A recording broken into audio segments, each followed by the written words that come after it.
ubundi hano mwanumishaho kugira iki? Ahangaha ikintu twagutumirijeho njyewe naje hano mu nama negereje gitifu wowe dufitanye bifu. Jewe rakaraka nose uwo gitifu muvuga ari he?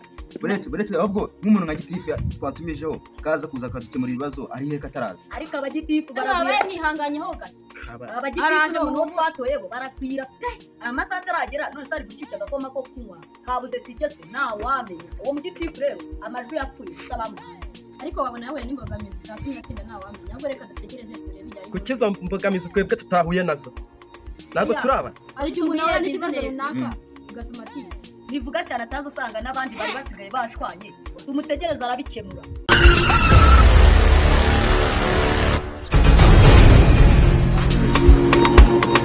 Mwiriwe mute baturage?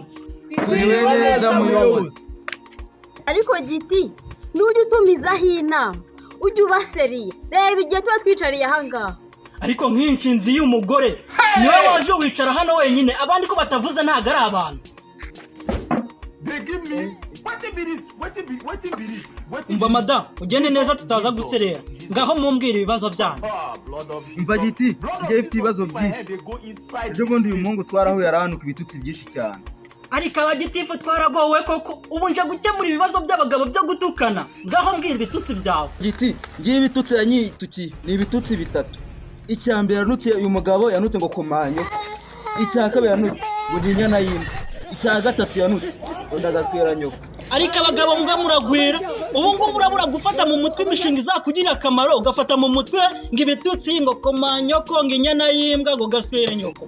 Ibyo bibazo byarabananiye kubikemura babiri. Ese ubundi nimba yaragututse iyo umusubiza rega iyo nimangara nkuhangara. Ngiye giti ngende umudiyakoni mu rusengero ngiye ntago nari gutukana nawe. Ariko wa mugabo we ubwo ni ubugwari ngaho nawe tubwira uburyo wagiye gutuka umugabo w'abandi. Ngiye giti uyu mugabo tega ngusobanurire ukuntu byatangiye. Hari saa 12 z'umugoroba noneho duhura mu nzira ndi kwigendera ariko ngiye nari nzi ko turi kwikinira burage. Namututse agatuzi kamwe njya kubona arababaye. Naramututse n'ubu nkawe giti mututse ngo komanyo ko icyo gito cyakubaza. Ariko wa mugabo we tutaza kurwanira hano mu nama. Okay wewe batutse ngo komanyo ko hari icyo byagutwaye. Niko gitifu komanyo.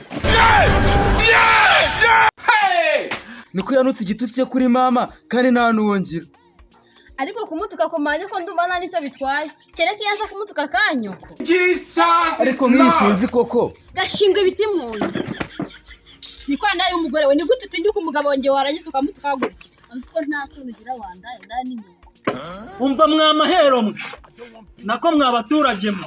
Muceceka hano mumenye yuko muri ku kagari nago muri hahandi mu midugudu mwirirwa mutukanira. Hagira uwongera kuvuga namuhaye ijambo ndahita mutahizo nako ndahita mufungisha. Ariko giti ndabona wo gukemura ibibazo ahubwo uri kubyongera ibyaba byiza buri wese yataye wabo. Uragatahe mwisenga. Ibyo kuvuga rero ngo yagututse ngo amabyi ngo gaswere nyoko ibyo ngikomva nta kibazo kirimo asaba kutamusubije nawe ufite umunwa uri nk'abandi kuki utamusubije ahubwo tubwira ikindi kibazo ufite icyo ngicyo nta kibazo kirimo icyo ngicyo nushaka kugikemura uzakijyane mu muryango yanyu mu gikemure icyo kibazo ntago ari cyo gukemurira hano ku kagari. Ikindi kibazo gitifu nuko uyu mugabo aneretera umugore. Burya uncunyuma wa kintu. Ariko ye ibibazo biragwira koko ngo bagutereteye umugore wanjye bamumaranye rogi iminsi 5 none we ndi kumva bikinoroshye ngo ngo baracyamutereta. Ubu nibyo nta bibazo icyo ntago ari ikibazo nawe muterete nawe ugenda uterete uwiwe ariko se wowe kuki utamenya ubwenge kuki abantu mutamenya ubwenge je rero aho ngaho ndi kumva nta kibazo kirimo. Ariko giti ni gute ufata ibibazo by'abaturage warangiza kubitesha agaciro. Ibibazo ntago nabiteshije agaciro ahubwo mufite abagabo bimbwa madamu. Imbwa n'inyoko giti. Akagari kazagurizi.